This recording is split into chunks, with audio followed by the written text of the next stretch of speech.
Why does God test us or allow tests, trials, or tribulations to happen to us?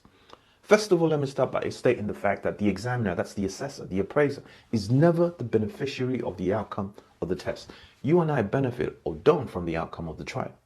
Tests come to us from the insignificant, daily irritating challenges to the long, protracted, severe ones.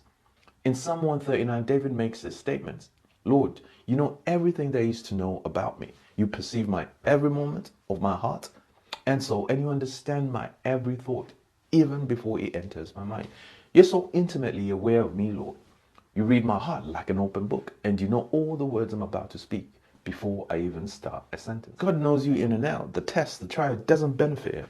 He knows what you're going to do before you do it. The test shows you where you are. It makes you aware of what level you are on or at. James chapter 1 says the test produces endurance and maturity. Chapter 5 adds a proven character. 1 Peter adds faith. David at the end of the psalm, that's Psalm 139, then asks God to search him, examine me, try him, and know his thoughts, as if God doesn't already know his thoughts. The benefit is immediately addressed in verse 24, that you may see if there be any wicked way in me, to bring me back to you.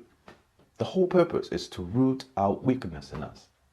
Let me pick occasions in the scriptures where men were tested. Abraham in Genesis 22, in the account of the binding of Isaac, known as the Akedah in Hebrew. The entire escapade ends with Abraham knowing that regardless of the situation, God always comes through. Yahweh shall provide, or Yahweh shall see to it. In the account of the pious Job, James 5:11 says, you have heard of the endurance of Job and the outcome of the Lord's dealings. The endurance of Job was rewarded with mercy, compassion, wealth, and kindness from God. When the Israelites were to come into their inheritance, they were to dispossess the idolatrous nations that occupied the land God had given to them. Judges 3:1 tells us that God left a few nations to test them, to teach those that had not experienced war how to battle. Life values a tested individual. Pilots talk of how many flight hours they've had to demonstrate their competency. Soldiers speak of number of tours as proof of their testing. Surgeons, the number of surgeries or the difficulty of the procedures. James chapter 1 verse 2 and 3. Count it all joy when you encounter trials, knowing that the testing produces endurance. It's not the trial that you are joyful about, it's the outcome of the trial.